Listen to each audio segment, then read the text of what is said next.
Hello, everyone, and welcome to tonight's episode of Ramblemancy, Bad Pitches Edition, Part 2. Welcome. I'm excited to do some more terrible ideas, to come up with more terrible ideas for all kinds of movies, shows, etc. It's going to be awesome. Yeah. John, why don't you tell them what we're doing tonight? Hell yeah. I have, for clarity for everybody who is along for the ride tonight, I have been tabling at a convention both yesterday and all day today, so I just have not switched off booth mode yet. And I have just been like marinating in a soup of like cosplayers walking by and telling me about their favorite media. So like I'm ready to go. Cosplay soup. Also, Kate, hello. That is an incredible hype emote. it's so insistent. It really makes me believe the hype. Yeah, it's something about the exact frequency and like and like flashing of the jitter that really sells it. So I just like do the thing on coffee and you find it. Yes, Danny. You can put a little so I'll explain it real quick. There's we have a coffee page. You can drop us a tip there, and there should be a little space to leave us a message. If you leave us a message there, we'll be able to see it. I'm pulling it up right now to put on my other screen. You give us a pitch, and we will spool it into the best, worst thing that we possibly can, riffing off of chat as well. Chat, you are welcome to riff with us while we are working on a pitch, but if you would like us to pitch your thing, you gotta pitch $5 to us, which of course we put towards the next season of Tomorrow is Dead.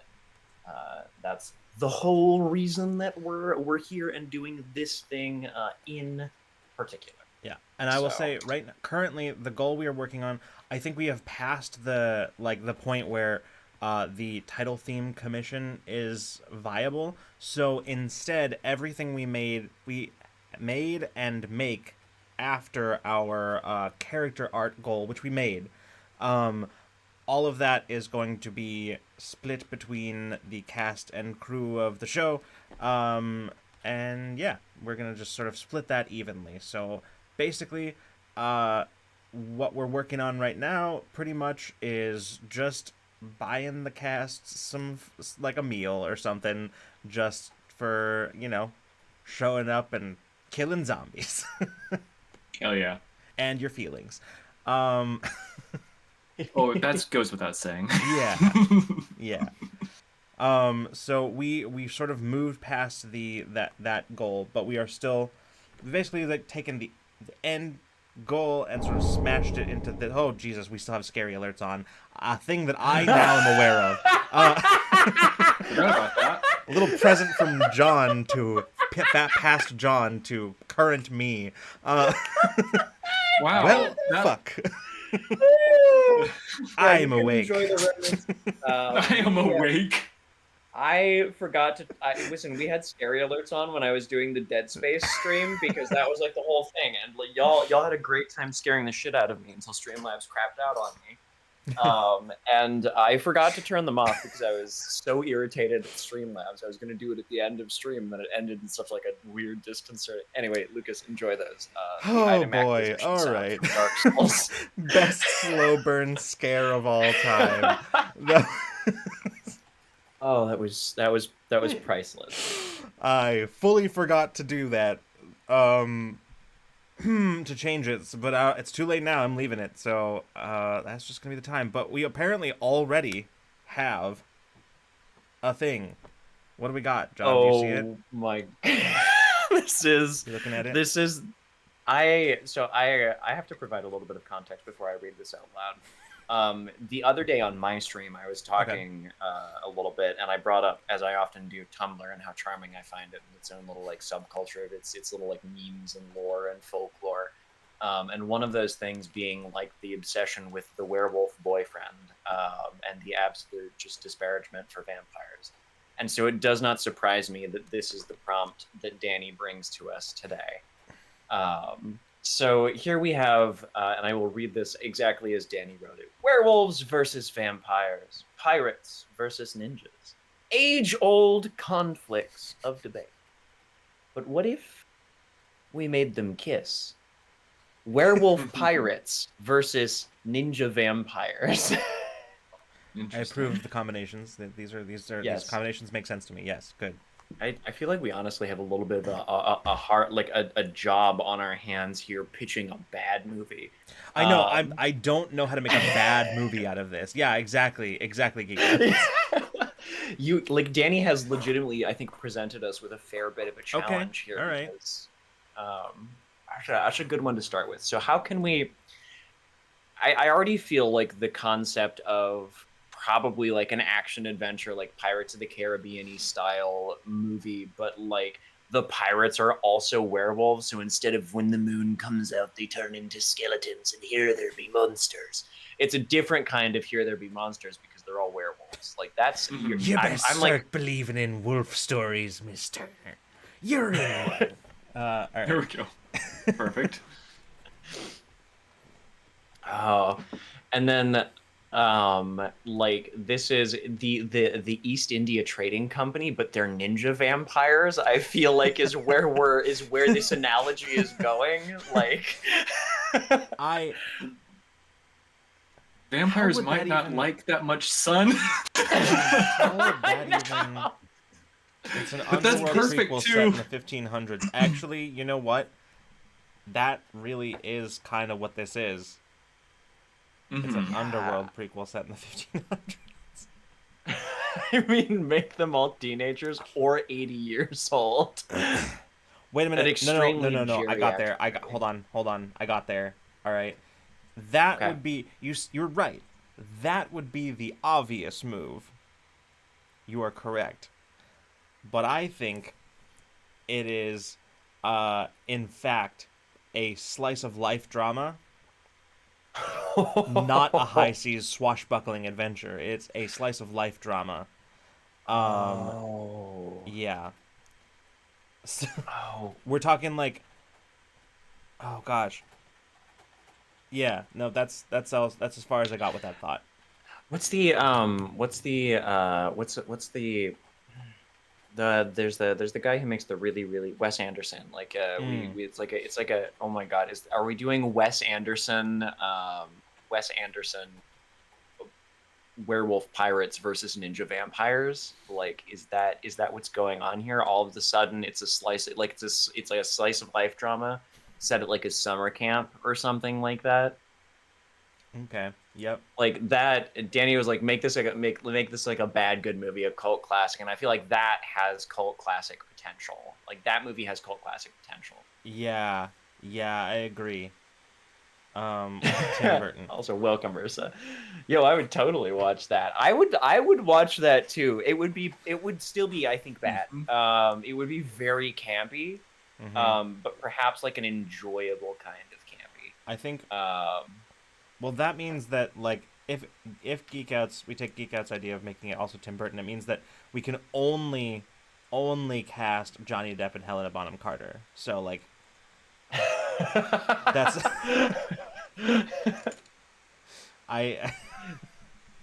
they've got to be, oh man, they're like one of them. We have to like cast them in the opposite, I think, of the usual roles though, which means that Helena has to be the pirate werewolf, and Johnny Depp has to be then the ninja vampire. Yes. Also, X Silver Sugar, hello, welcome, coming right in on werewolf talk. Is that all right? I don't think Amethyst Cat Lady is here, so if that was you, Geek Out, it's incredible. Oh no, she is. Oh, she is? Okay, good. Yeah. Good. Oh, hello. Yeah. Yeah. Oh my god. Yeah, no, tonight we are pitching chat's bad ideas. Throw us a few bucks to put towards our Tomorrow is Dead 2 fundraiser, and we will pitch your bad idea riffing off of ideas with chat. And our current pitch is sorry, Ninja Pirate. I just read that. I'm going to read that. Yep. Anyway, our current pitch is Ninja Pirates versus pirate werewolves versus ninja vampires. No, Depp has to play both the vampire and the werewolf, so he falls in love with himself.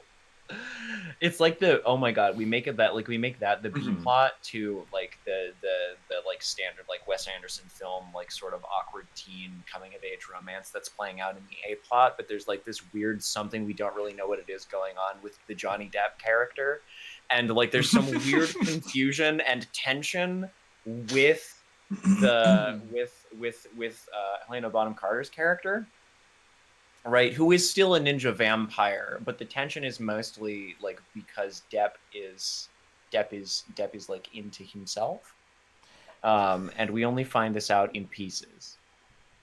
Okay. Maybe I'm cringe, but I'm legit into that. So y'all know me. I'm a big fan of the totally 180 mid-film tone change. So like, what if it starts out as like a slice of life drama and then turns into like a Tarantino-esque like just fucking God. Shooter, you know? Like shoot 'em up kind of situation. Mm-hmm. Like just over the top, insane, just like we're talking a la Planet Terror is what I'm talking. That's not Tarantino, like, I don't think, but like that's the style of film that I'm thinking of. You had me on Tarantino. That's right. I mixed it up. Helena Bonham Carter is the pirate werewolf. Yeah. And Johnny Depp's got the weird. Nicolas Cage plays the main couple's therapist. Yes, absolutely. Okay, there we go. Is Nicolas Cage still making movies very much these days? He makes movies when he needs to make money. That's fair. That's fair. He's one of those actors who's just like, sure, fuck it, man. I'll take the role. I'm a little short. I'll take. Yeah. Oh my God, Nicolas Cage plays the main couple's therapist. Yeah, and this is absolutely not like this wasn't like a role that Nick Cage was like, no, I'll put this in my schedule because I'm really interested in this. This is just like, who can we get? Hey, Nick. I actually also think, because you said Nicolas Cage, and that immediately made me think of like the movie that he co-stars with Hayden Christensen in. That's like set during the Crusades, but that means that now like Depp's in this movie that we're talking about, Depp's like his what's that character archetype called? Like his sort of like the best friend character. There's like a word for that. There's a term for that. Is played by Hayden Christensen, I think. Ooh, yep. Yeah. I'm into that. I want you to look. Let's take a second chat. I am not a fan of Hayden Christensen in the Star Wars prequels. However, I have since become like a Hayden Christensen apologist. The guy took some acting lessons after Attack of the Clones, and he's fine now. That's all I'm saying. He's not amazing. He's not amazing, but he's fine, and I'm fine with it. And he's just seems like a wholesome kind of person. So, I just kind of like the guy. I also have an inexplicable desire to put either Rupert Grint or Daniel Radcliffe in this movie as like a camp counselor. Like I don't know what it is, but it just feels like they belong in this aesthetic that we have created. And I think the better one to do is Daniel Radcliffe, because he I think would be much worse at the pivot to grizzly shooter. No, John. Here's where you're wrong. It has to be both of them, and they are going to play the Rosencrantz and Guildenstern characters. There we go. Perfect. Bad camp. Oh my God. If an actor is a nice person, they can play anyone and it'll be fine. But I also like So Bad It's Good films. And I think that's what we're going for here. I think this movie was good until it suddenly, like, a different exec. Like, the studio dropped it in the middle of production because of just, like, financial bullshit. Like, some C-level dude was just like, I'm out, guys. And all of his projects just into thin air. And then somebody else picked it up and was like, what's this one? Now Kiss. and it went from It was one of those from things where, like, being the new guy, instead of doing the usual power play, which is throwing it all out and starting from scratch, just was like, you know what, this has some good bones. I and do then like. Oh, sorry. Go ahead. I was gonna say, and then unfortunately, instead of just ignoring all of the notes that the new C level exec gave them, they had to put all of them in because they this one wanted to be very hands on. Yeah, I do like what Danny says here. Who's the young female character who's very gay coded but not explicitly stated? Who's there just to be like not gay sassy but rude sassy to the main character when they're having their dilemma TM about romance versus plot. Oh, man. yeah. I feel like I have somebody perfect in mind for this, but like, and the reason is because I've like been casting like NPCs for like games that I'm running, and I've needed that exact character archetype, and so I feel like I have somebody like that somewhere in my brain, and it's just not coming to me. But that does have to be in here. Yeah. Oh, I have to think of some good act. Like I'm very open to pitches here. This says I'm gonna break that command. I know it. that counter is going to run up fast. Yeah. It's true. That counter is gonna run up very fast. Oh. And then Nico also asked, who's the comic relief best friend? Which is also a good question, I think. So I think Hayden Christensen is the like serious, like supportive, like there for you, like go to bat best friend. The comic relief best friend. I'm sorry. So the guy next to us, at the booth next to us, is a bunch of really cool like Pokemon stickers and stuff like that, and there's a bunch of like really cool prints and things like that. But he's got a really cool Pikachu sticker, and then right next to the Pikachu sticker, he has Danny DeVikachu.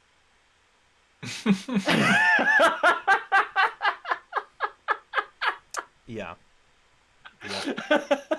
Yep. And so I suspect that hearing him go, yeah, that's Danny DeVikachu all day for the last 2 days is what's telling me that the comic relief best friend should be Danny DeVito. I but, agree. I agree. Okay. Yeah. Mm-hmm. Yeah. What Sounds better good. better comedy relief than Danny DeVito? Or fuck it, Danny DeVikachu. Just inexplicably, just. we were talking about Detective Pikachu before the camera or before the mics and stuff went live. There's inexplicably a Pikachu with Danny DeVito's face and voice in this film. Excellent. All right, I'm looking up for this. Oh, yeah, yeah, Kate. I think you're right. I think you're right. I agree. I think that works perfectly. Oh yeah. I had to look her up, but yeah, no, I think you're right.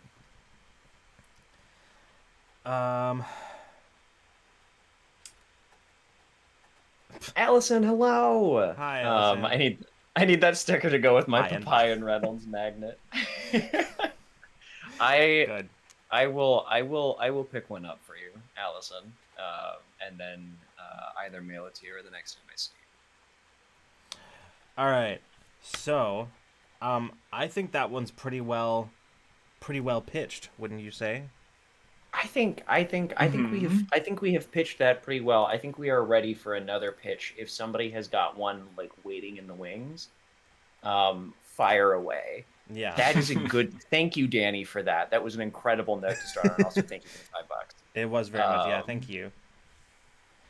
The one who did Funny Girl until it got Leah Michelle. Okay. Yeah. All right. Danny Yellow DeVito. Oh man, I feel like right before we started, we were, because I was worried that we might have that. Like I'm not worried. I was thinking that we might have to like we did last time, start out by doing our own. We were like zeroing in right before we went live on like a concept, Oh yeah, no, I remember what we were doing. We were talking about video game adaptations to Right. movies and how But there's been like a lot of really good ones lately. yeah, and like there's a Um, lot, like we're living in a world now where there are video game adaptations to move, like there are like film adaptations of video games that Yeah. I would have, if they didn't already exist, I would have pitched them as like the bad pitch, but they exist for real and they kind of are good. So now I'm trying to think of like what would be A, the worst video game that could be adapted into a movie, and B, what would be the worst iteration of that adaptation. Now that is something that I'm really here to figure out. Also, I need to call out our moderator for this poll. Waiting in the wings, chicken wing. Great, that's a wing. Chicken, hot dog, bologna, macaroni. What? Anyway, Oh my god, Um, Animal Crossing the movie. Danny Okay. says Metroid Other M. That's entirely tone no. deaf. So we kind of did that last week, Danny. did. We kind of did that. Yeah. Not last week, but the last pitch. But 2 weeks ago. I like Kate's, and here is my genre pitch for this film, Animal Crossing the movie. Yeah. Here's my genre pitch. Ready? Genre pitch. It's Animal Crossing the movie in the style of completely 100% serious gritty mafia film. Oh my god, the Nooks are just like yeah. a ruthless. You see where I'm going with mafia. this? You see where I'm Oh going? no! See, the thing is, that's got enough legs that some chuckle fuck in Hollywood like would be like, yeah, man. Yeah. Oh, this is the sauce. This is the sauce. Good. This is the sauce. I'm sorry. Good. Thank you for that. Thank you for that stunning tie in the poll chat. Incredible. Oh, my god. Yeah. Absolutely. But it's Dude. rated PG. Which one? Doom? Oh gosh. That's also very Ka-check. funny. Oh, We've wow. got some demons to mess the heck up. I'll see you in heck. Oh Jesus. I'll see you Okay, we got two in a row, which I am now very acutely aware of. Uh-huh. Oh hell yeah, Kate. Tom Nook is played by Vincent D'Onofrio. Absolutely. Yes. Oh yeah. I mean, this one fucking pitches itself basically. Yeah. Oh my god. We accidentally the thing is, I don't think that movie would be good. I don't think a mafia film. Well, the funny is, I think the part about it is it's the kind of movie that maybe it would be good, but the whole time somebody was watching it, they're just going, why? Why did this get made? What demographics are we trying to bring together on this? Yeah, we need to bring in all of this is the people that the Animal Crossing franchise needs to make money up. You know who's not buying Animal Crossing? Big manly everyman who likes mafia films and trucks, and we need to get that guy in the theater for Animal Crossing. Yeah. It's like Game of Thrones being or like The Walking Dead, like the kind of that they're targeting that demographic, Yeah. but the money's going to Animal Crossing. Yeah. They're like, we got to get those Absolutely. people in here. Sorry, you're just reminding me because I'm in the process of rewatching The Walking Dead beginning to end now that it's all out, and also for inspiration purposes, and my head is just sort of in a zombie place for reasons that should be obvious. But I remembered just now when you said that I had once described the first 3 seasons of The Walking Dead as daytime soap television for dude bros. And yeah, it's still true. Anyway, moving on. Chance, okay. Before we get to the 2 pitches that we just got from Matt and Ursa, yes, Thank you, both of you, by the way. Chan's, I have to acknowledge Chan's comment, which is now I'm imagining Game of Thrones, but the characters speak like Animal Crossing characters. That reminds me of that bit on Make Some Noise, and now I'm just imagining that like tense conversation in season 1 between Cersei and Ned Stark, like in the Game of Thrones, you win or you die, or That's whatever. exactly the scene that I was picturing too. Yeah, except like in the Game of Thrones.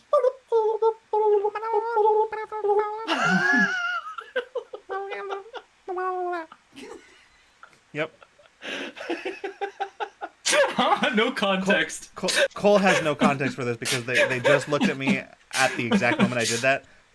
To explain, an adaptation of a film adaptation of Animal Crossing in the style of a gritty mafia drama, and Chan suggested it was like Game of Thrones, but they all the characters speak like Animal Crossing characters. Yeah, Or just Daenerys. Just Daenerys. Just Every time- I'm sorry, Freeman. That's the best. I think that's the best pitch on that one. That wraps that. Like, it's Game of Thrones, except Daenerys is an Animal Crossing character. I feel like that's an entirely different. That's an entirely different pitch. Yeah. It's Absolutely. like it's like that thing that you see like going around, which is like you pick one movie that exists and replace all the characters except for one with Muppets, and like it's like that. It's like yeah. Absolutely. Yeah. Oh my god. Okay, great. So I think it's time to move on from our pitch to the ones that have been donated for. So Okay, we'll take them in chronological order. Okay, sounds good. I think Matt's came in right before Ursa's. Matt's was a movie about big business. It's a positive take. Your casting pool, every openly hateful celebrity. This is such an easy pitch. I feel like. Big business. It's positive. Is this just a corporate ad we're talking about? Is that? It's a corporate ad that cost like $50 million to produce. It flops. It makes like not even 7 digits at the box office. And like it stars like everybody who we wish we could forget about in Hollywood. Cool. All right. But who is that? Because I've already forgot who they were. Mel Gibson and Right. Gina Carano star. No. Oh, yeah. Oh God. Anyway, I'm already sick. Capitalism is good. We got Yeah. famous people to say it for 2 Okay, hours. Wait. I don't have a thing for like anything of substance yet for this film, but I will say the entire soundtrack is like upbeat corporate music. Like the whole soundtrack. All of it. Yeah. Oh my god. Is this actually, do they do it? Do they try and sneak it in under the radar by making it like a Pixar style, like Pixar animated style film? Is that like is that how they do it? You know? No, I think it's just openly like upbeat corporate pop music. Yep. Oh man. Any effects are done with AI. Ooh, yeah, good touch. Good touch. True. Yeah. There's a good. They didn't want to have to hire no. unionized like extras and stuff like that for background scenes, so they just had AI generate it. And so there's a bunch of people. There's just a bunch of people walking around or doing stuff in the background and like repeatedly taking sips of their drink, going like, except they have like 2 mouths for a second, or like it extra fingers. A bunch of extra fingers with too many joints. There's no hands displayed anywhere on any of the promotional imagery for this film because the AI couldn't do it right. So Yep. Strategically placed hands in pockets. Are we making the movie that the worst people think American Psycho is? Oh no. Oh. See, that brings me to a different pitch idea, which is, what if Fight Club was the movie that the worst people think it is? But we're not going to go there. That's too much. Danny just hit the nail on the fucking head. They marked it to the NFT dude bros. Every ad and every copy of the movie is itself an NFT. And it is erased every single time there's an ad to claim it, to claim the key for it as your own. So that you then own that NFT of the ad. Yep. And there's like the picture that's associated with each of them is like a cast photo shoot of one of just the worst people. Do you know why I hate this? Besides the obvious reasons, I Yeah. hate this because this is. I can envision this being a reality. Like, yeah, no, me too. That's why I hate this. Yeah, This could totally happen. Yeah. See, this one is bad because it's frighteningly in the realm of possibility. There's an NFT cartoon series. Check it. Oh no. Oh. All the marketing for this film is like also going on about how it's decentralized and new, like and highly collectible. Each showing is unique, except that it's not like Across the Spider-Verse, where there are just like some genuinely unique, like different versions of the film being shown across the country. It's just that like there's a different picture or whatever that's associated with a bullshit chain of numbers and letters that somebody finds like under their chair. I don't know. I think one of the important things in this film is that at various points throughout the movie, like way too many times for it to be like for it to be a gag, like one of the actors like very earnestly and seriously turns to the camera, breaks the fourth wall, and says something that like the kind of thing that is designed explicitly to appeal to the people who for whom triggering the libs is their entire personality and belief system. Oh yeah. Yeah. Oh yeah. There's just like a blatant fourth wall break that makes it into the movie. Yeah. That's just to own the libs. It has your name in the credits, like those old VHSs where you could get Dora Celebrates Your Birthday and your face is in there. I feel gross about this. Me too. I don't like this at all. No, this I suspect is absolutely... Matt knew this is what was going to happen when... This is absolutely the cursed media that we were looking for. Also guest starring Elon Musk as himself, and yeah, absolutely. Oh, and, like, goodness me. Yeah. Oh. I don't like any of this. Wow. I am very much not a fan. Yeah. I don't even want to go into the plot on this one. I don't care, actually. I can't go into it. Yeah. There's probably no plot. It's just a bunch of pushing things on you the whole time. This honestly sounds like the whole thing. There's no plot. It's just a giant corporate circle jerk the whole time. Like that's all it is. It's just people just going like just like jerking each other off about big business, and that's it. That's like the whole movie. Mm-hmm. It's all like it just like gets at everything that like corporate bullshit has been going on with like post pandemic too, about like returning back to the office, and like it's like hot taking about all of this shit. Like everyone's just, without saying it, but like being very happy that they have all of this in office stuff where they're like very close together and get to work in these buildings. It just feels so home, like, you know, that kind of, it's a huge ad. Corporate propaganda. I'm offering this as a little bonus terrible for you as far as this pitch goes.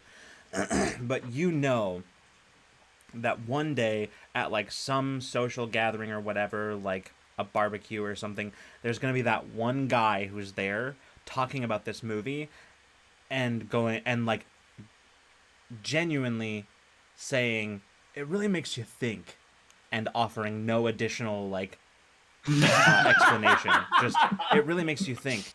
A lot of things do that, my dude. A lot of things make me think. If it requires one specific thing to make you think, and you think that is a positive trait that this thing has, my guy, I'm gonna need you to get scanned like right now. Like you anyway. Yeah. Not guest starring, produced by and featuring. I don't like this.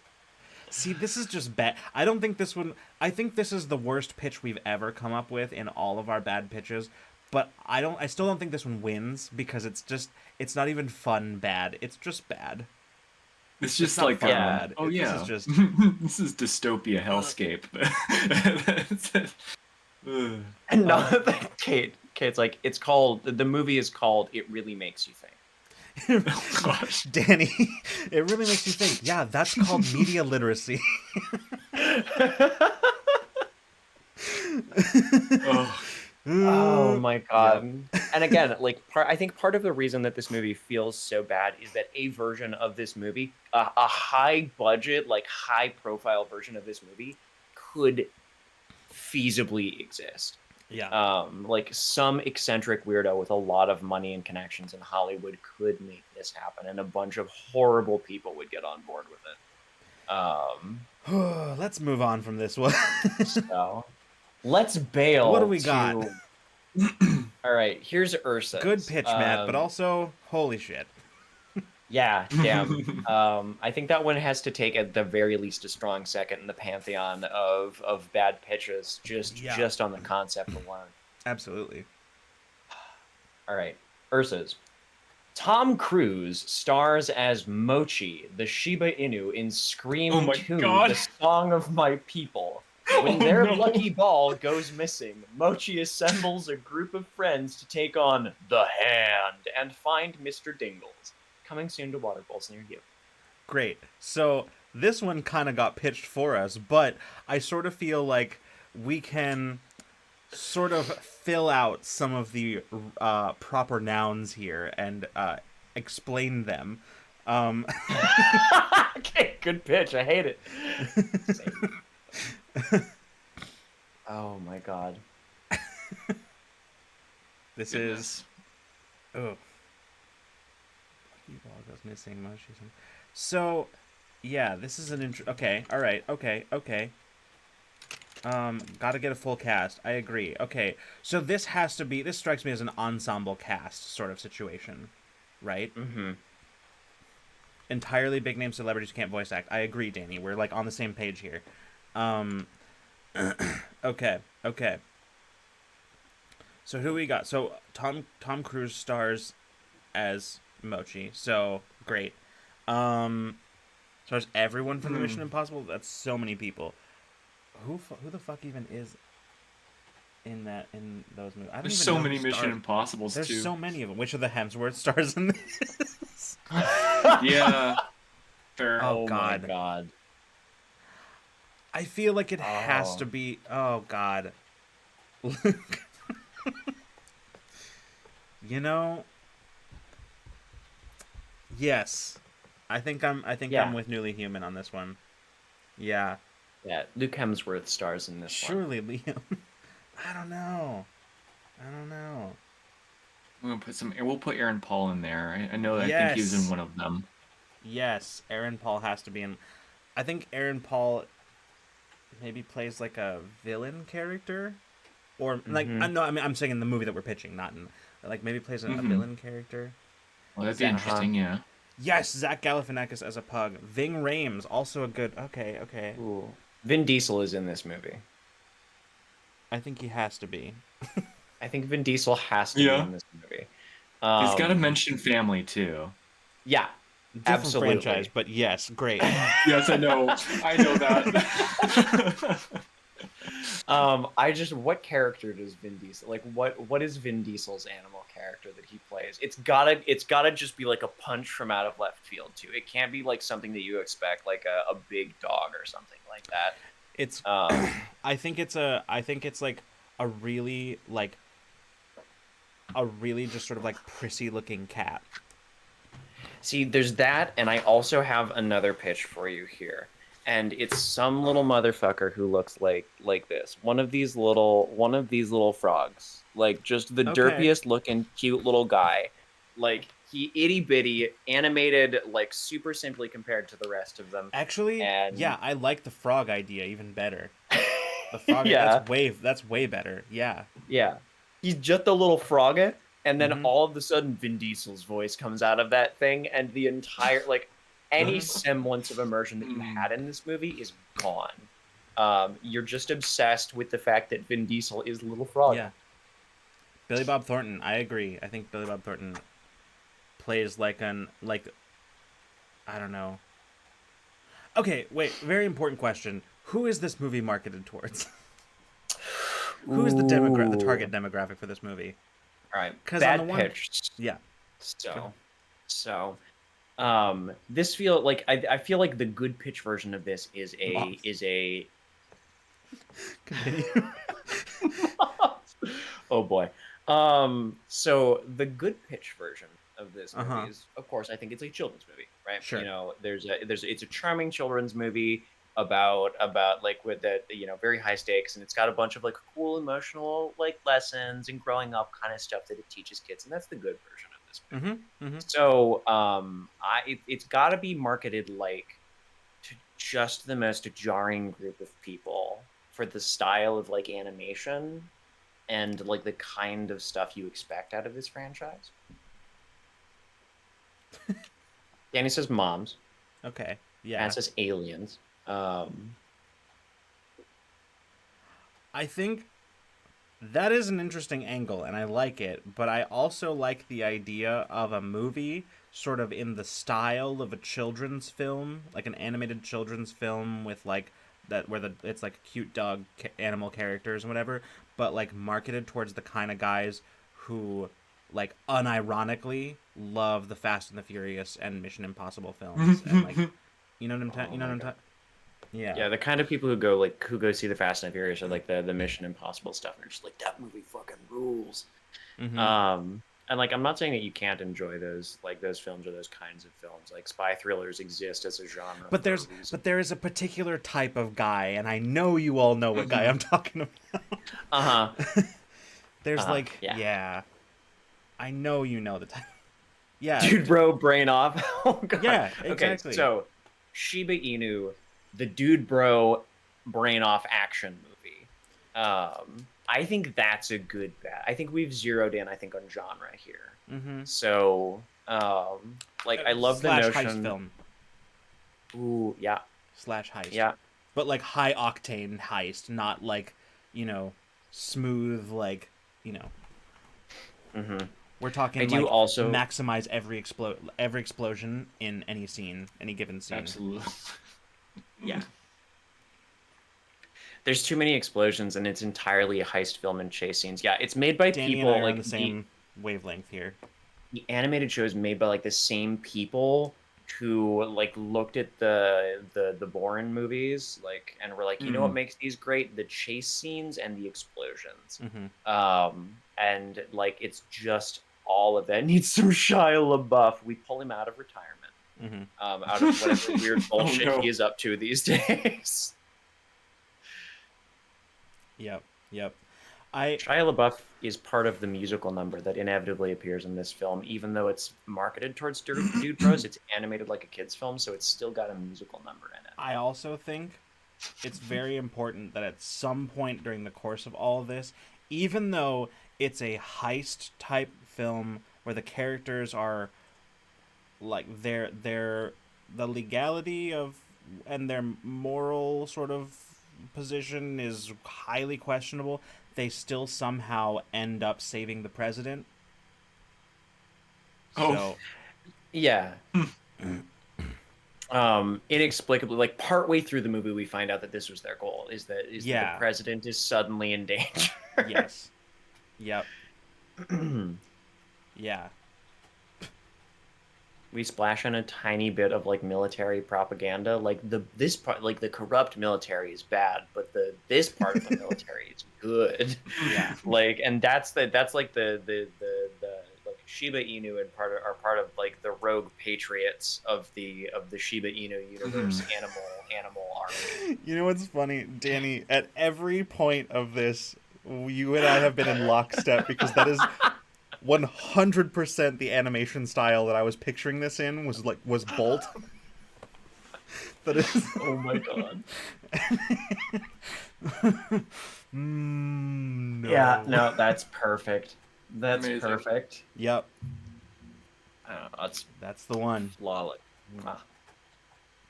Oh my god. Oh my god. I do have to double back on what Nico said, which I thought also was an interesting idea, which was like 90s anime was the like Neon Genesis Evangelion, where it's like it gets like super weird and needlessly like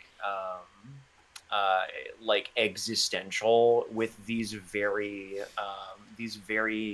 kind of like tropey characters. And it is also one of those shows that people are like, really makes you think. And I'm like, about what? I was thinking like Going Home live action. Sorry, hold on. Let's back up. I'm sorry. This is live action because that would make this a hell of a lot better / worse. Oh God, yeah, that's true. so bad. Double. Oh, we back it up. Where they had the horrid face mouth. Oh no! Okay. That's the stuff. Yep. Oh, that's the one. That's the one. Yep. Oh, wow. Damn. Oh my God, Air Buddies. Jesus. Yeah. Oh my God, Air Buddies. That truly is a game changer, if I'm being honest. It like really is. The face mouth layovers on dog, that for me verges on dethroning our current reigning Bad Pitch champion. Yeah. Like, but I think is it because it is a better / worse one, or is it because it's just in a similar vein? It's in a it's in a similar vein for sure. Like, you know, Arthur in the style of Cats the musical is cursed in and of itself. Oh man. But like, this is a whole other level of like atrocity to me, like taking for like Shiba Inu, and now it's like a dude bro like Fast and the Furious meets Mission Impossible, like Save the President, with just like all the animation budget blown to hell on explosions. And also yet another combination of things where you go, why was this made? Like, who wanted this? Yeah. Somebody who read 2 very different sets of like focus group test results and then was like, we should put these together. That's the big brain play. All of you idiots who went to theater school, you're like, you don't know better than me. I think that's truly what makes this an atrocity for me. Yeah. I agree. It's up there. It's certainly up there. This is such a good cursed pitch, especially like the we had a solid foundation, had good bones, and then we elevated it with the like cutouts. I hate that. I hate everything about that. It's not good. Listen, I know that squash and stretch animation is not for everybody, and that like the SpongeBob-y kind of era stuff is not for everybody. But gotta say, most horrifying bit of SpongeBob for me was anytime they had human mouths talking. Yes, I agree. I'd be like, that makes me feel bad. I love this thing that Danny said. Cats 2019 Arthur has the potential to be a genuine, earnest love letter by someone with far too much influence. Fast and Furious Air Bud is not someone's art school love letter. I think, Danny, you have summarized my feelings well. Yeah, Danny. Good. That's good. Yeah, that's why I feel it is an atrocity, because I feel like there is at least some kind of redemptive intent that could be behind Cats 2019 Arthur, and I just can't find any for this. Yeah, one. This one's just a shameless cash grab, but like a very misguided one. They're like, the latest Mission Impossible flick was hot. We got to get Tom Cruise back in doing some action shit. What else is in the pipeline? Well, we have this animated film for kids. Get him in there, make it action-y. Like, it's got something for everyone. It's got something for the kids. It's got something for the dads who don't want to take the kids anywhere. It's got something for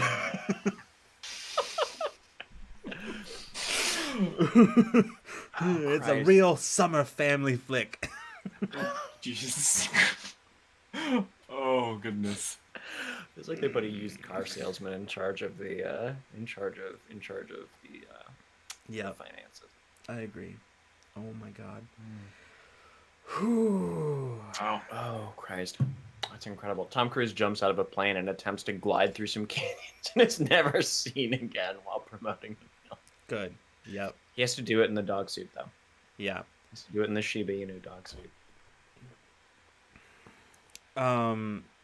Yep. Also, Incredible. Oh God. I feel like the one thing that this is missing is like like we have a whole ensemble cast of like people who tend to be in like star only in this style of action film, right? Mm-hmm. Nick Cage is also in this movie. Also Jason Statham. But like yeah. Oh goodness. Oh man, I haven't thought about Jason Statham in so long. And I think we might as well just throw Chris Pratt in there so that we can have another film where we're like, I mean, this is closer to what I picture when I think of Chris Pratt in a movie, but it's still very much Chris Pratt trying to convince everybody he's an action movie star, and I'm still not buying it. This gets closer to proving it to me, but it's still not there. But I think what it's missing is like the one random actor that like typically stars in like Oscar-worthy dramas that's in here for some reason. Like, yeah, I don't know why Penelope Cruz comes to mind for some reason, but like, I know she does a lot of stuff. She does a whole lot of different things, but like for some reason that's who's in my head. But like, no, I can't. Oh no. I was gonna say Viola Davis, but I don't want to put her in this. I like her too much for that. I don't want to put Viola Davis in this. We have a suggestion. Jessica Chastain from Interstellar. Okay, I guess. I'm not a huge fan of her, but like she does fit the category of actor that I'm thinking of. Oh my god, did they try and turn it into Oscar bait? Oh God, please no, John, don't do this to me. Don't do this to me. I'm gonna force Lucas to go make a What do you think that means in this context, John? What do you see that meaning? See, no, I just saw Interstellar. I'm like, God, that movie was good, but it was also such Oscar bait. And now I'm just like, oh man, but what if this movie was somehow like simultaneously trying to be like, yeah, it's a thing for everybody, and they try and like sneak in a segment that just like is blatant Oscar baiting, and I don't quite like, and that's how this actor or actress fits in, you know. Oh man, I don't. It's gotta be something. Like it would be so because of the rest of this movie tonally it would be so contrived, like trying to find like somebody some has a terminal or somebody has like some terminal disease, and they're like trying to like Meryl Streep. Thank you, Ursa. Yes, absolutely, exactly. Yes, perfect. Yeah. And it swings wildly from being like the D plot all the way up to being like the only thing that anyone is talking about for like the last act, like the last half of the last act of the movie. And it was seated somewhere like in the middle randomly or like somewhere in the beginning and never talked about again. Yeah. And not like in the clever way where there's like a bunch of clues sprinkled throughout the movie because, you know, like, again, like, a lot of lovingly made animated films, you can go back and be like, oh, like everything here is absolutely intentionally placed because that's how animation works. It's Meryl Streep plays the hand. Oh my god. Yep.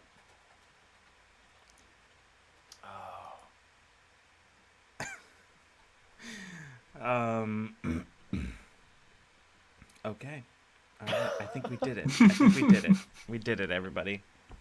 I don't know what we did, but we sure did the heck out of it. We sure did. We really did.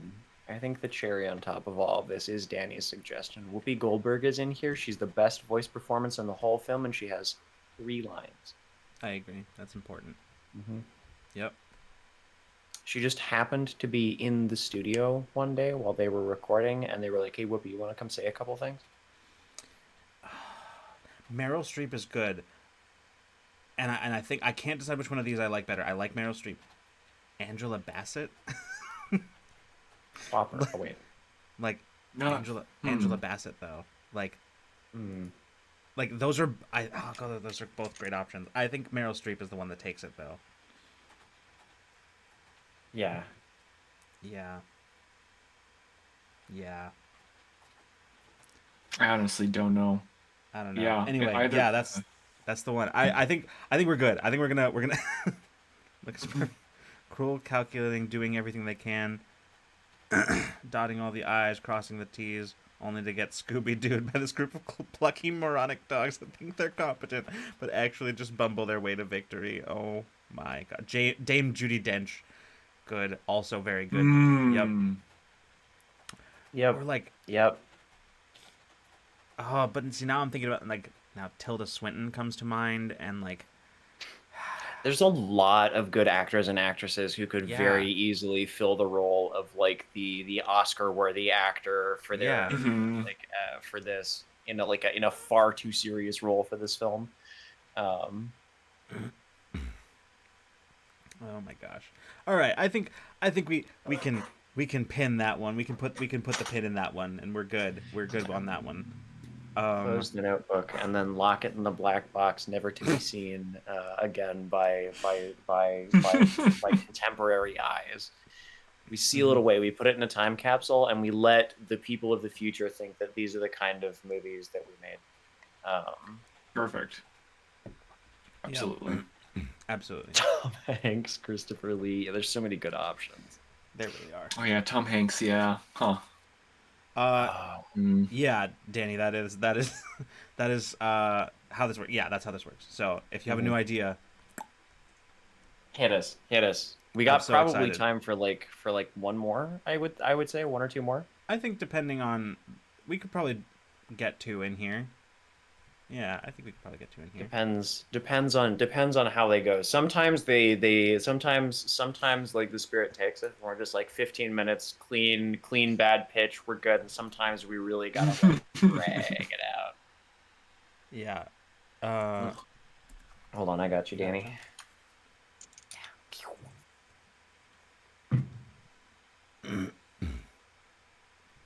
Oh my gosh. I'm still on the, like, video game thing, and...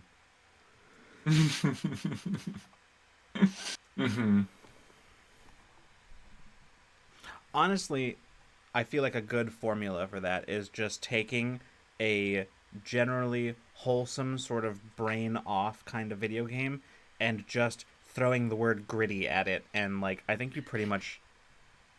Yeah, it's hard to fuck up making a bad movie with that, because honestly, I was having the same thing. Was it Kate that pitched that idea, or Danny? Kate, there was the Animal Crossing, but I was the one that threw the like mafia movie in there. Yeah, like, because honest to God, I was in the same like wavelength. I was like, we could make a really bad Stardew Valley movie by making it like super gritty, or by making something about it like just totally fucking wild. Just make it like Stardew Valley, but like the Hatfields and the McCoys, you know? Just like have some sort of like weird like bad blood like rival ranch kind of situation where they're always like killing each other's nephews and cousins and sons. Oh my God, Stardew Valley, but it's like a gritty spaghetti western. Oh fuck, that's so bad. Nico, I am very curious to know what this is. You can message me if you can message it to me if you want to.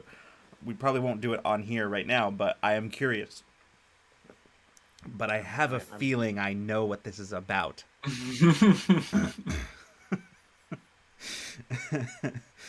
Oh man, but like yeah, I think that's like a solid formula. But I also liked what Chat was saying before. Oh Jesus fucking shit. We got a new one. We got a new one, guys. Holy shit! Another one. We got two. We got two in here. Okay. Oh goodness. Oh my god. What do we got, John? Okay. All right. I will go in the order they're listed. Danny's camp. Those both, again, you guys are great at submitting them nearly simultaneously. Oh my god. Matt donated for Nico. Oh, okay. Awesome. So, Nico, I whispered it to John earlier in case we need a bridge. Oh. Oh, really? Scary alert's somehow even funnier here than on Dead Space. I know! You're welcome.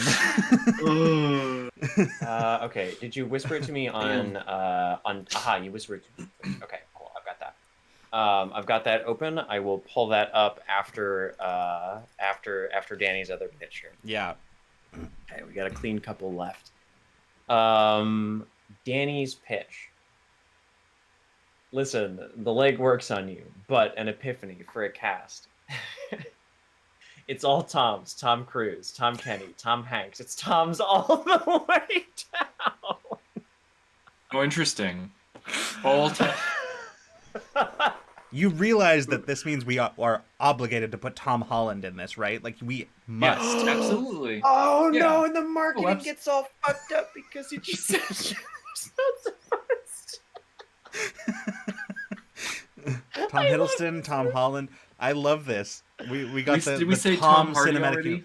That should be in there. Yeah, the Tom cinematic universe. Yeah. Holy shit. Is this basically?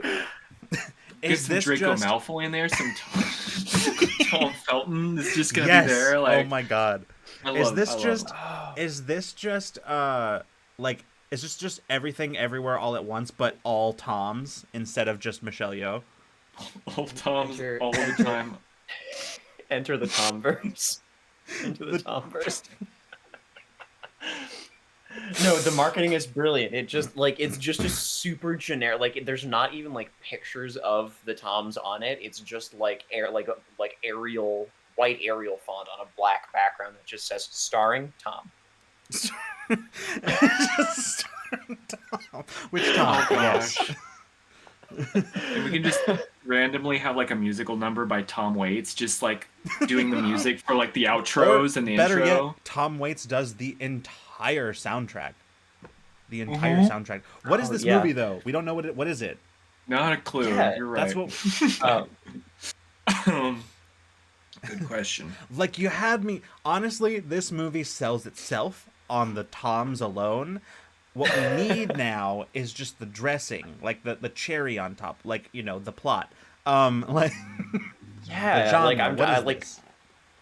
We gotta figure out a good genre, a good genre for this thing. Also, wait, sorry, I just realized this is actually more like Being John Malkovich, but like it's all Toms, different Toms.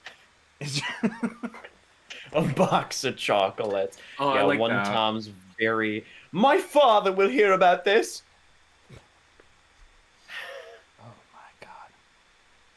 The entire wardrobe sponsored by Tommy Hilfiger. Being Tom Malcolm. Alistair in the nick of Tom. Crazy Rich Toms. Brilliant. Oh my god. In the nick of Tom is very good. Yeah. I'm seeing just these brutal, or simplistic. The Book of Tom. Like. The Book of Tom. Mm-hmm. Yeah. Okay. Sorry. But genre. What do we got for genre here? Oh god, are we reviving like the old like kind of variety show movie? Like is that what we're, because we have so many different Toms with so many different talents, right? Mm-hmm. And like it's some kind of like, it's got to be some kind of ensemble cast movie. Yeah. Dang, yeah. Is it like some sort of that's tough. Doctor Who, the Tom War.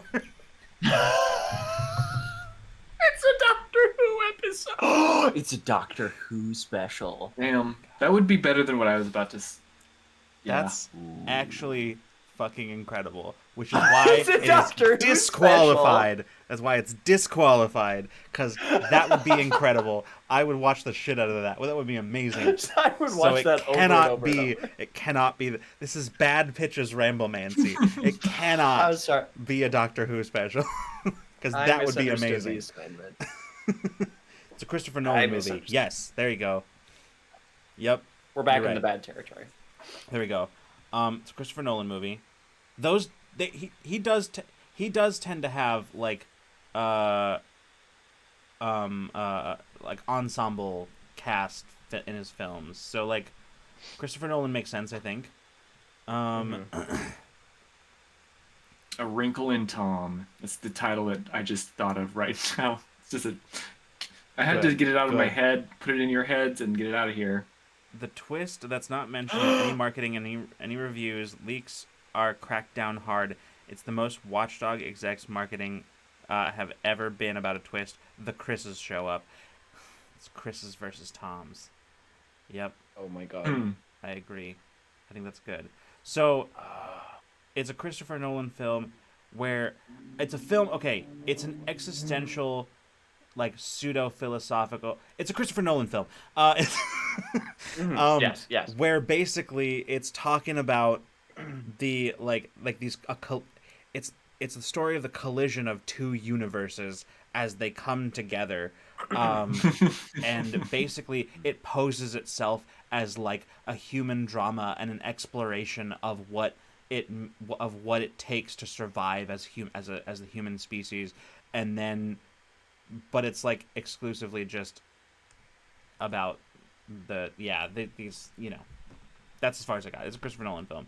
It's one of those that like at the end, like people are like, oh yeah, that movie is so deep, it really makes you think, and it's like, no, it's just confusing. There was nothing.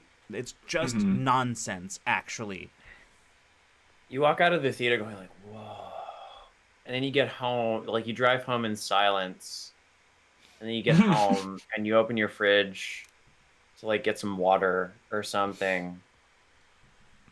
And you close it and you set the glass on the counter. You stop. The fuck? No, see, that would be an example of a movie passing the refrigerator test. This has to be the kind of movie that just does not pass the refrigerator test unless you're a particularly uncritical rube who likes this kind of thing. It's a biopic about TomTom GPS systems. Good. Oh, God, we're still pitching names. I see two. Cloud Atlas 2, The Cusp of Tomar.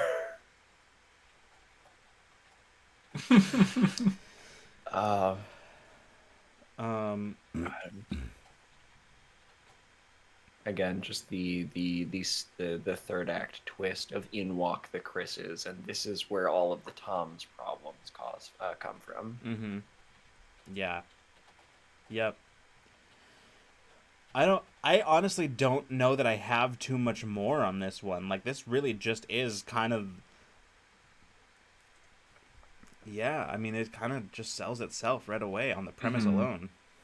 Yeah, like I adore the idea of a Christopher Nolan film, where like this like super stark marketing that begins as like this very introspective, like this is what the meaning of life, and then it turns into like this weird multiversal, like the Toms and the Chris's collide and there's friction, but they come to understand one another because of their essential humanity. Like, and all of that stuff.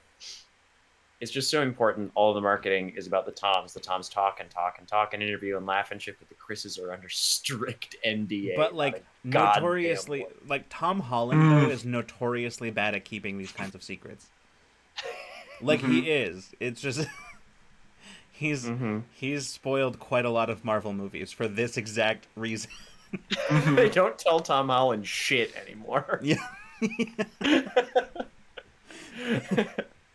Tom Holland does all of his marketing stuff ahead of time before he films his scenes with any Chris's. Tom Holland is told nothing and given the script 1 page at a time. Oh god, Tom Holland's character dies before the Chris's show up. Oh, that would be rough. Oh, That'd be a rough Tom one. Holland.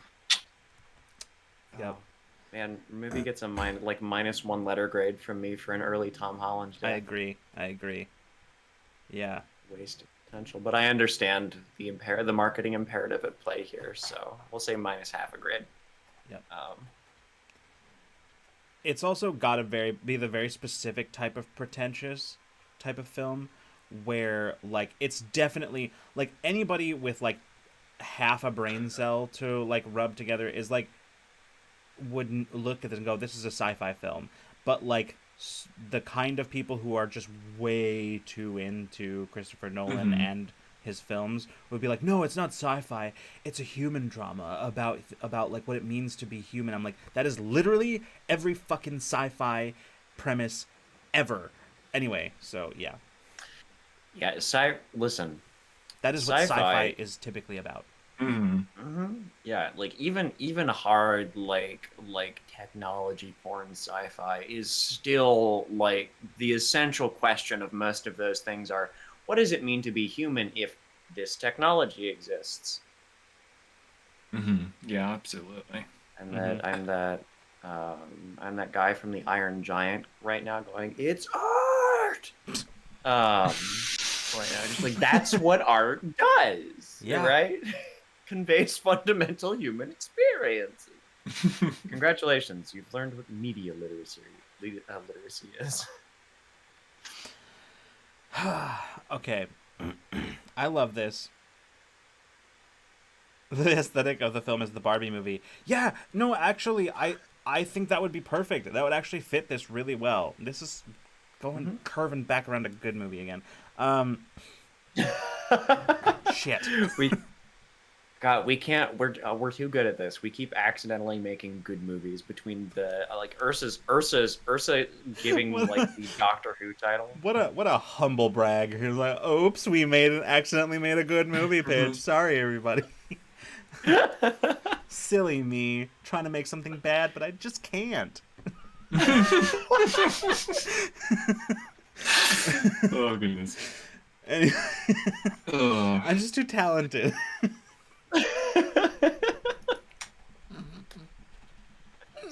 Okay, I really want to know what Nico's thing is. I was just gonna ask too. I'm gonna post it in chat and let you read it. Okay. Because I think getting your Be worse friends. That's the kind of encouragement that we here on Ramblemancy appreciate. Oh man. Goodness me. Okay. All right. Here we go. All right. Disney Pixar's Mass Effect.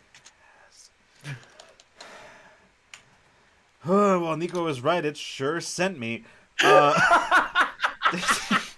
Disney Pixar's Mass Effect.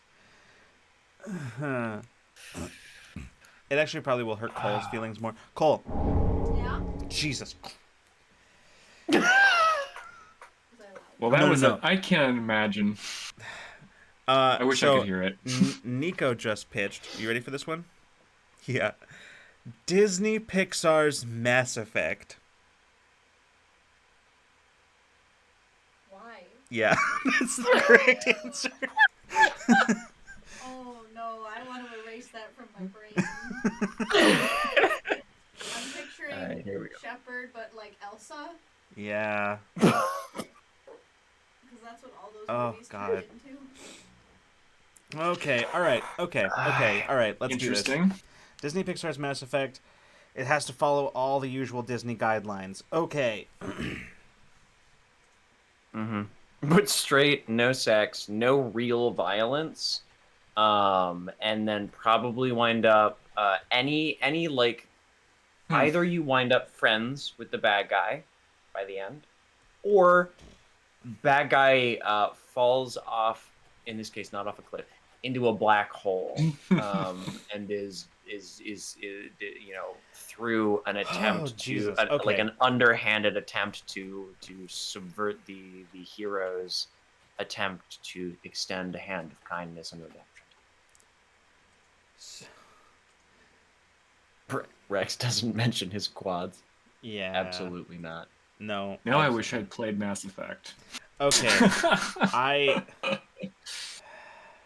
We're just along for the ride while Lucas goes off here. I don't even know how you would do this. Mm-hmm. We broke Lucas. I mean, I think, now I could be wrong, but I think that Disney's like no violence thing probably runs into gray areas with like does it? I actually don't know now. With like I don't know, maybe not. Maybe does it? I actually don't know. I don't actually am not that familiar with like know. Going through all the cool shit in Mass Effect going, nope, can't do that. Nope, can't do that either. Yeah, that's exactly what's happening right now. I don't know. Okay, well, first things first, they definitely would have some alternate means. Like, whoever the shepherd character is in this has some ability to turn, like, Reaper possessed, changed people back. Right? Yep.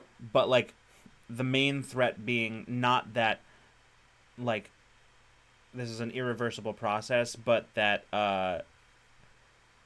like, Shepard cannot feasibly turn enough people back to, like, they would just simply never be able to stay ahead of it. So, like, I can't do this, man. This one's rough. I don't even know where to begin on this one. Yeah, like, I think that whatever does happen, there has to be random moments where musicals break out between Shepard and whoever. Yeah, there's That's gotta important. be. Oh, the Reapers have a killer villain number. Okay, like, as but let's focus this in. Backup Let's focus dancers. this in to Mass Effect 1 because otherwise Okay. this is going to be way too much. We got to bring this down to like the main villain is going to be Saren, the Spectre gone, rogue, the rogue Spectre. Ooh, I need it. What's his name Saren. again? Saren. Okay. Yeah. I need a picture. So,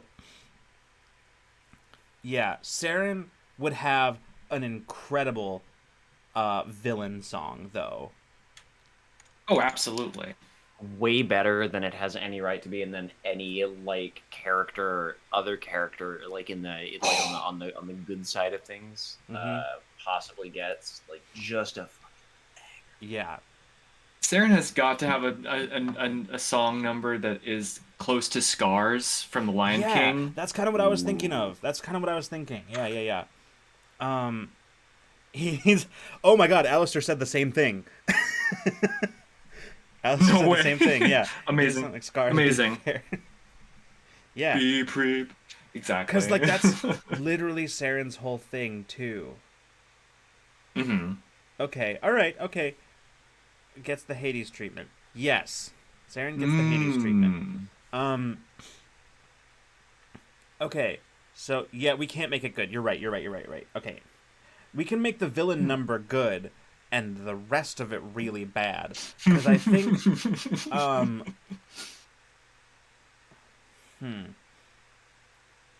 God, I don't even I'm so this is a tough one. This might be the hardest one we've had to do. Huh. Damn. I mean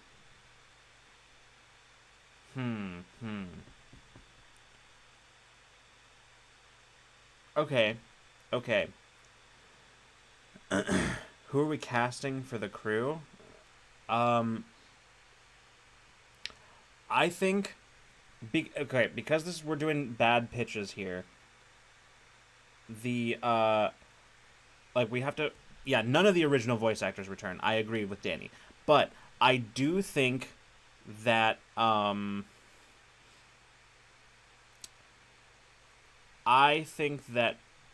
we have to have it be male Shep on this one, and Shep has to be voiced by John Hamm. That's what I. Mhm. Shep has to be voiced by John Hamm. All right. Yep. Mhm. Yeah. Okay. So this is this is animation still. This is with Yeah, voice because it's like actors. Disney Disney Pixar's Yeah, right. mascot. Pixar. That's Yeah. right. Mm-hmm. Okay. Yeah. So male shepherd has to be voiced by John Hamm. All right. And then randomly switches between male and female shep with zero explanation. Okay. I'll do you one better. Yeah. There are two versions of two- the movie, one with male Shep and one Mhm. with female Shep. You do not know which one you are going to get when you get her. Okay. All right. I see, because now I have a different version of this in my head. That is both male and female shepherd, and they're siblings. They just took the Mass Effect Ooh. Andromeda thing and they just put it in this because, like, Interesting. you know what I'm saying? You know? Yeah. They took the where, like, in Mass Effect Andromeda you play as one of two siblings, that both of whom are characters in the game, but like, yeah. So maybe they just took that and that concept and brought it over to this because they couldn't decide which one would pull better with audiences. So they're just like, let's please everybody. Let's try to please everyone. They like copy and paste like the Frozen sibling dynamic into this, just like super awkwardly. I feel like that's ripe opportunity for like, you know, kind of standard Disney Pixar stuff. Yeah. But it So just who would voice? fit here. Oh God, I'm thinking of an actress and I cannot remember her name. Nope, it's not coming to me. It's like right there, but it's not. It's not. Wait. No, I got it. This is not who I was thinking of, but I got it. So we got John Hamm for male Shep and Jennifer Coolidge as female Shep. Oh God. That's yep. Yep. Which washed up stand-up comedian is playing Joker? Jimmy Fallon. Yep. Adam Sandler, Dane Cook. I think not Dane Cook. I think it would have to be. I think we go for the more goofy angle for Joker, and I genuinely think it should be somebody like Jimmy Fallon. I think they cast Jack Black, and I know this is in danger. I know this is in danger of making this a good pitch, but they all right. But they cast Jack Black as Rex. Okay. But he's not doing. Clear that he's not doing a voice. He's just Jack Black's voice, but Rex. All right. I feel like this again winds up being Jack Black is the best part of the movie. Probably, yeah. Honestly, but yes. that's not difficult. You put Jack Black in a movie, and he instantly becomes the best part of the movie. That's just how some Jack of the worst Black movies have like one shining, redeemable quality about them, but like the rest is just garbage. Danny, no. It's AI Jack. That's so much worse. That's so much worse.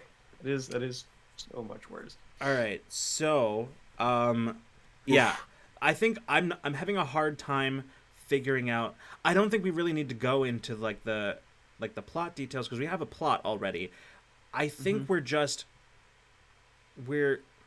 yes, we are making bad movies. All I'm saying is okay, look, I think the best way to go about this, because it's the only way I can think of, is to poorly cast all of the voice actors for the crew. So I really do think that like how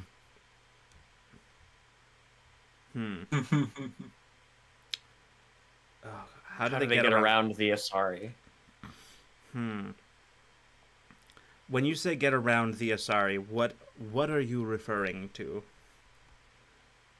Which part of, like, are you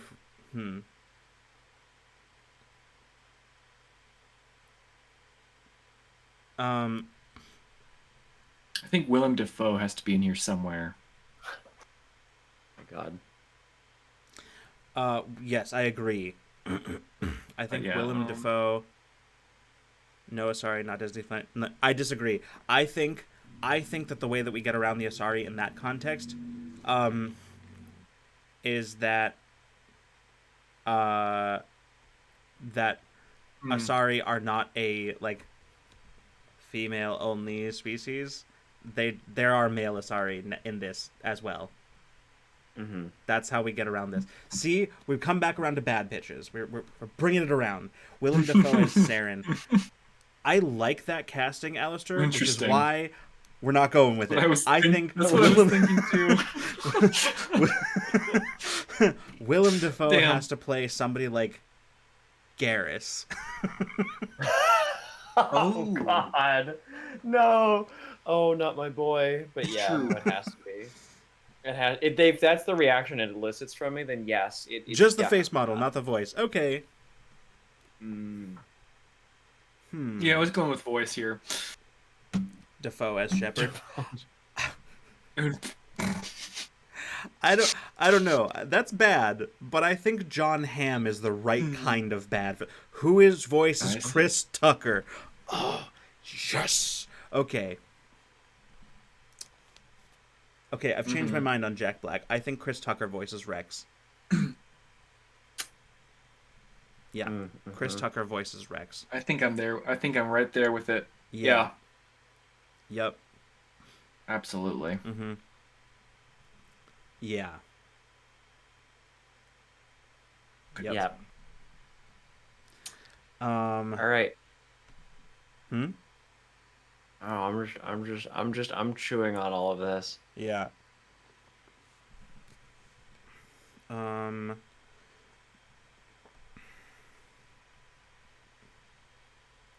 I think we do have to change a fundamental detail about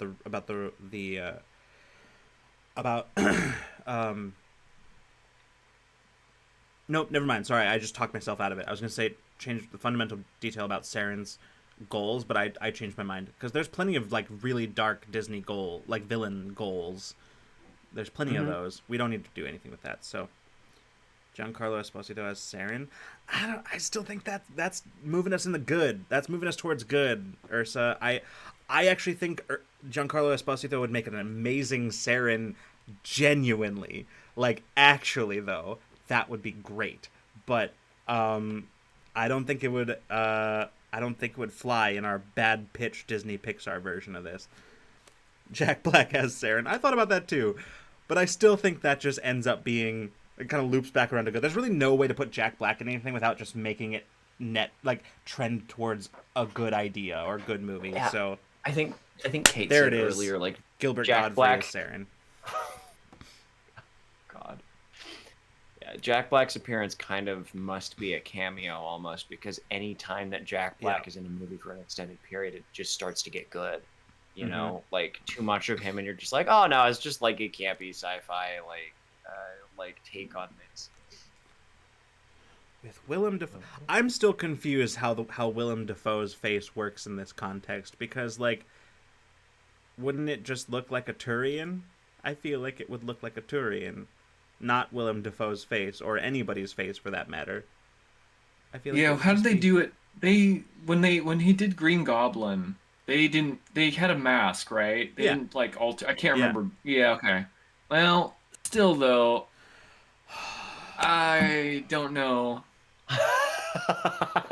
Okay, I like both of these suggestions. Nico says Jeremy Irons as Saren, but he's playing it like a Shakespearean character. I'm in. Also, Jack Black as... God, I cannot remember his name, because I try not to play Mass Effect 1 that often. The Spectre that Saren kills in the opening mission. Yeah, absolutely. 100%.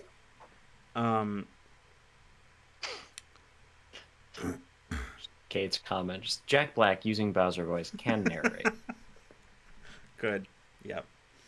Trying to remember the actor from The Disaster Artist.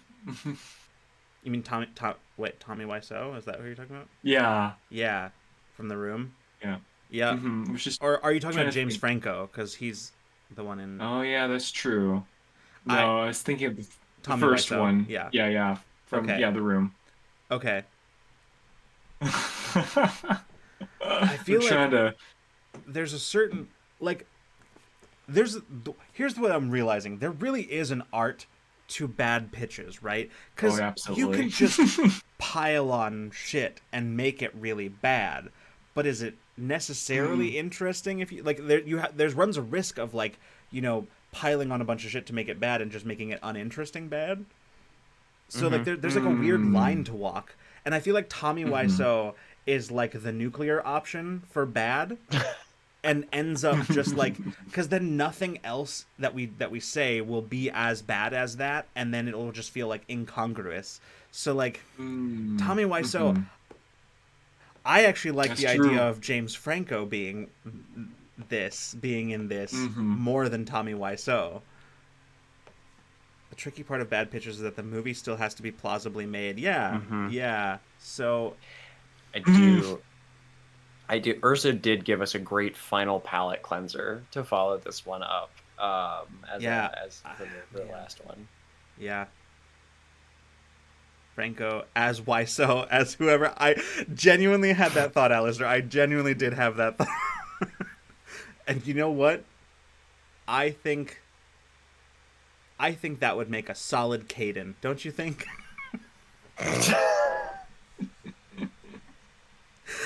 I'm so sorry.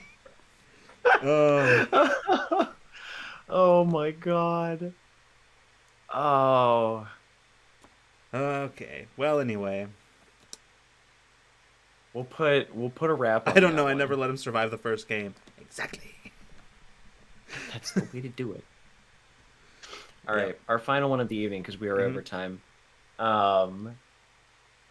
Ursa's was two families coming together after one finds out the other got the daughter pregnant. Twist: father's actually a dolphin.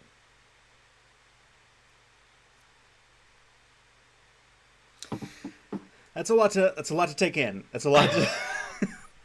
Okay. Goodness. The place my brain went to was yet another remake of Romeo and Juliet. That's funny. Maybe, yeah. Actually, 'cause I don't think that actually is separate. I think that can still work with the thing that I was going to suggest, which is like one of those quirky rom-com types, you know, but they're not exactly a rom-com. Like the movie, like Failure to Launch. Are you familiar with this one? I think it's got McConaughey in it. Is it I Matthew think so. McConaughey? And then there's they're like Wedding Crashers, like that style of movie, but like Romeo and Juliet in that style. Okay, interesting. Yeah. Danny says, "Okay, so I think it means the father of the baby is a dolphin, but it's a human, so it's a human family and a dolphin family. But wait a minute, I have a plot twist." No. All right. That is also very funny, Danny. I do like that. But like plot twist is there's this whole like Romeo and Juliet, like, or even like a Meet the Fockers is another one that I was thinking of. Like that style, right? That style thing. It's complete like human families, and there's this whole drama about like how they don't want their children to have like their kids to have a kid together. It's like this whole thing, right? However, the plot twist is that in the end, it wasn't the son of the other family that got her pregnant. It was the dolphin. Oh my god. Oh. Each of these, Man. I think, Danny's suggestion, and also like the whole family of dolphins, like, and a family of humans, or like the plot twist dolphin father. I was gonna say a different word there, but I decided against it. You were going to say the alliterative one and then decided Yes. not to. I just yeah. Any of the three of those would make an incredible bad pitch. Any of them. I think so. Yeah, like we are awash in a sea of choices, pun intended. Um, this is a Disney Channel. Oh hell yeah, it is. It's a Disney Channel original movie. This feels like that kind of formula. I I feel agree. like that we've Yeah. zeroed in on here. Um, I also thought of that. I think it was a Michael Cera film. Um, Hmm. Juno, also what I was Okay. thinking Yep. of. Narrated by David Attenborough. I do like my initial thought reaction to that was like we don't need a narrator, but I actually do like the idea of a completely unnecessary narrator, and that unnecessary narrator is David Attenborough. It's a jump scare too. Like you forget that the movie is narrated, and then Yeah. all of this, there's narration to open it, and you're like, oh, this is just like some cool, fun, campy thing that they got Oh David Attenborough no, to do. And then about David Attenborough narrates in the style of like Arrested Development, where like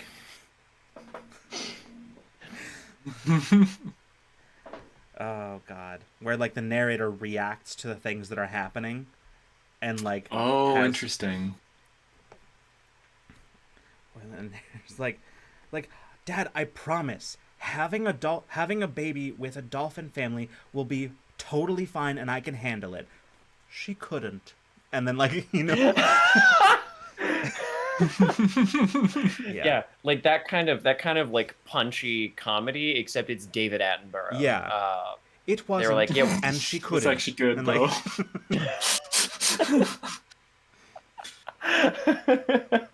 this is the right level of bad campy for me. Yeah. Because like that's absolutely incongruous, and like again, it could have happened because somebody was just like, yeah, we need a narrator for this.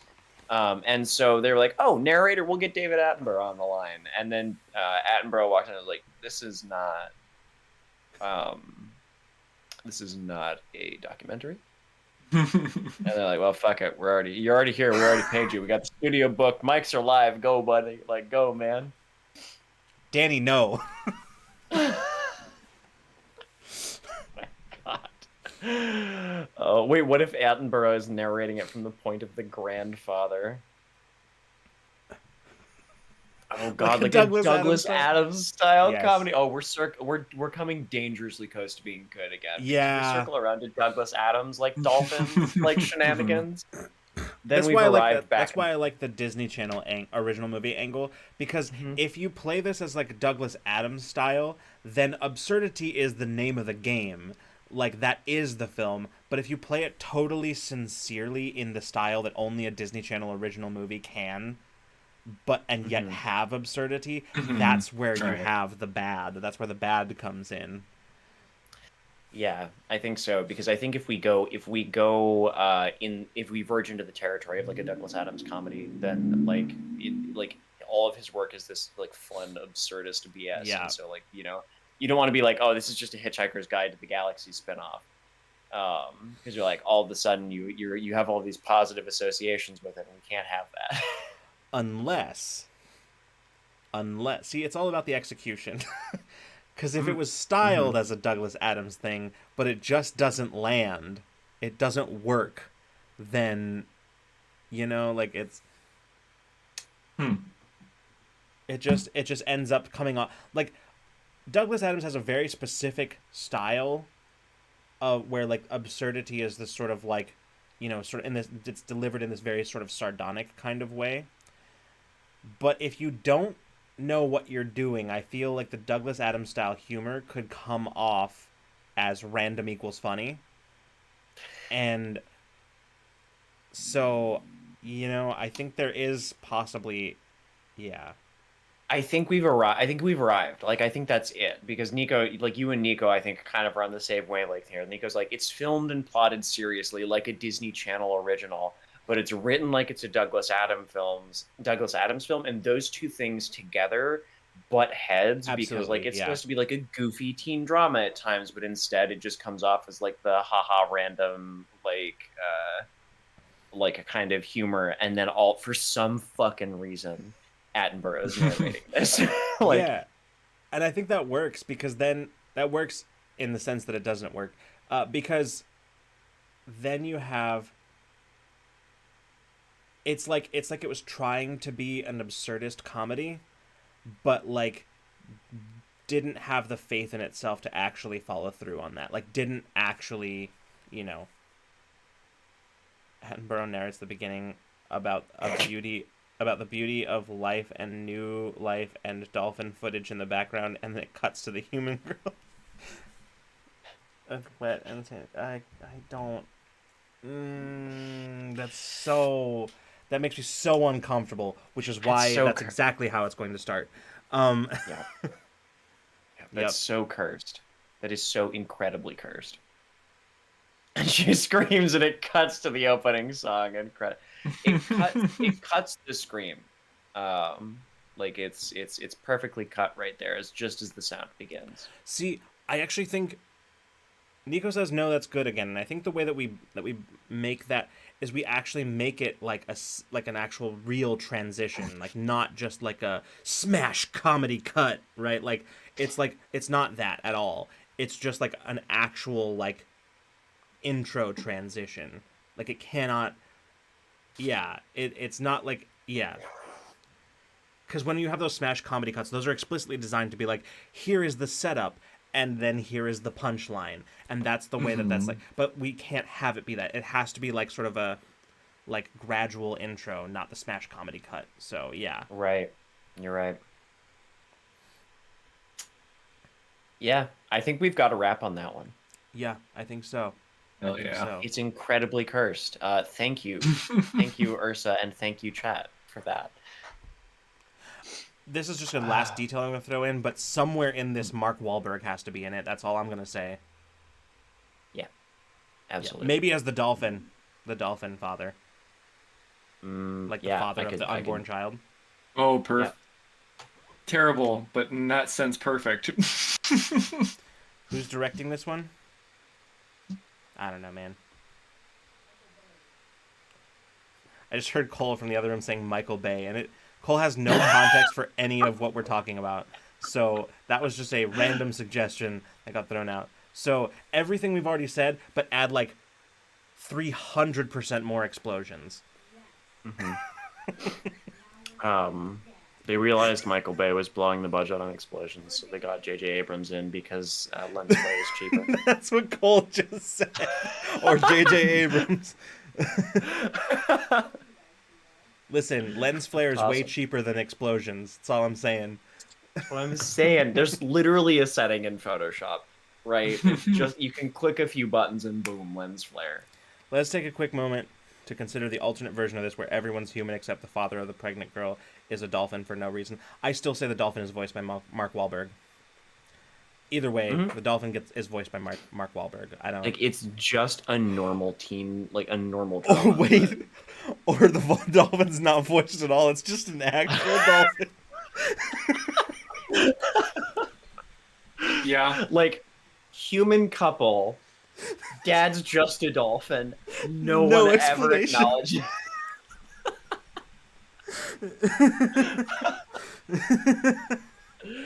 Oh fuck me, that's so funny. This film, like that version of this film, becomes like a rite of passage, like bad movie. That like a few of your friends, like one or two of your friends, are super obsessed with. I'm actually crying about that.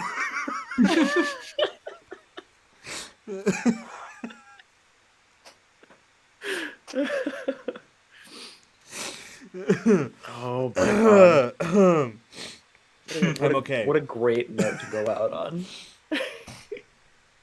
Just an actual dolphin for no obvious reason. And it has nothing to do with the plot, actually. I like this better. It has nothing to do with the plot. Like, the rest of it follows all the conventions of this genre of film, but for whatever reason, the dad of the pregnant girl is a dolphin, and it's just an actual dolphin, not a voice-acted dolphin, just a dolphin. And it is not explained, it is not addressed, and all the other actors in it, whenever they have lines that address the dolphin, they talk to him like he is another human actor, and nobody acknowledges the dolphin. The classic, Dad, I'm already pregnant. What could possibly go wrong if I go out tonight? Like, Yeah.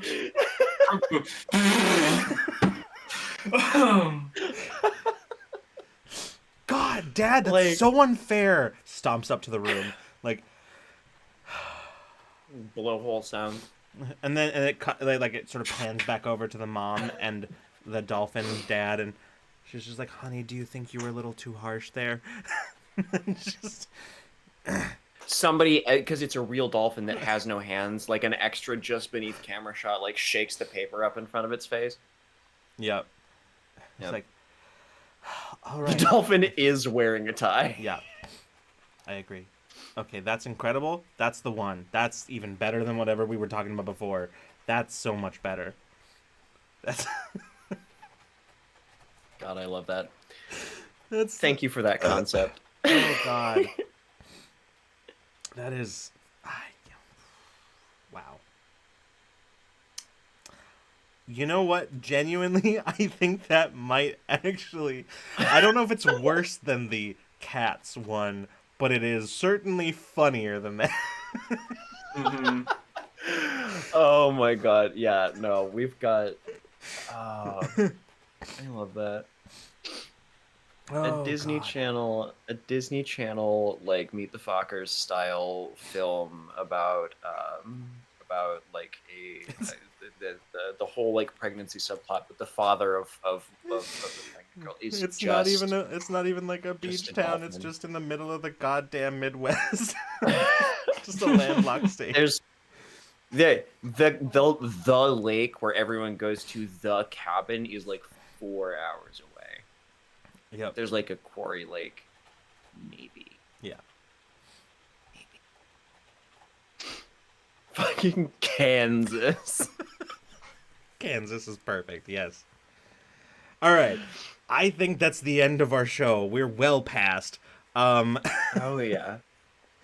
Oh my God. Thank you everyone for this absolute whirlwind of a bad pitch Oh evening. my God. I personally must go rest my voice because I have 2 more Yeah. days of con and a lot of yelling at people. You just threw my mask. I have to talk so loud. And so, yeah, thank you for everybody who donated and gave us pitches, and especially to all of you who riffed in chat. It would not have been the same Absolutely. without your puns, your casting suggestions, your terrible, your amazing ideas. Yeah, it's been a great time.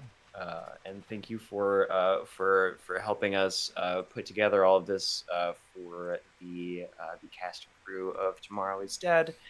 And stay tuned Yeah. as we continue with the production. Yeah, there may be one more fundraising stream, but stay tuned. John will not be here next week for Ramblemancy, so Freeman and I are working on putting something together for next week, but nothing completely confirmed yet, so stay tuned to our Discord where you will see, and I say our Twitter, but like, I would understand if you choose not to follow us on Twitter or open Twitter or go to Twitter. I would understand that. So really, the Discord. Go to the Discord and keep an eye out there, and we will have announcements, updates, etc. on this stuff there. So Truly and completely the best place to be following us, to be following us and keeping up with what we're doing right now is the Discord, because a lot of social media are throwing themselves down the drain. So, yep, it's just like they're just fighting each other like the giant kaiju battle that none of us asked for or wanted to see. But so yes, Discord is great. If you are watching us here on Twitch right now, you can join that. There's a link in the chat. And if you are watching us on YouTube, you will find it down in the description. There's a link to our Discord. All right, everybody. We will see you probably next week for something to be determined. But if not, we'll see you the next time you decide to come roll with us. Thank you so much, everybody. Good night and good zone.